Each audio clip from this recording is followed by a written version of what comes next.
सकाळी सकाळी तर असं सुंदर आणि स्वच्छ किचन असेल तर काम करायला कुणाला आवडत नाही. पण त्यासाठी काही खास सवयी आहेत ज्या मी स्वतः आत्ता सध्या फॉलो करते.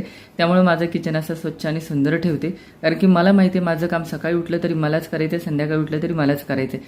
त्यामुळे काही खास गोष्टी आहेत ज्या मी संध्याकाळचं माझं नाईटचं रुटीन आहे ते तुमच्याशी शेअर करणार आहे. हा आहे माझा संध्याकाळचा स्वयंपाक झालेल्याचा पसारा. सगळ्यांची जेवणं झाल्यावर सगळी भांडी व्यवस्थित आधी गोळा करून घेते.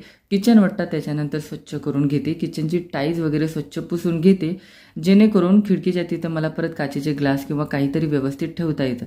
तर मग अशा प्रकारे मी माझी भांडी वगैरे सगळे व्यवस्थित घासून घेऊन किचन पूर्ण क्लीन करून घेते. लास्टला मी किचन वट्टा स्वच्छ धुते. किचन वट्टा स्वच्छ धुवून झाल्यानंतर एकदा स्वच्छ झाडून मारते. झाडून मारल्यानंतर मग परत भांड्याची जाळी वगैरे खाली ठेवून परत किचन वट्टा स्वच्छ कोरडा करून घेते. तर अशा प्रकारे माझं नाईटचं रुटीन असतं. कसा वाटला व्हिडिओ कमेंट करून नक्की सांगा. थँक्यू.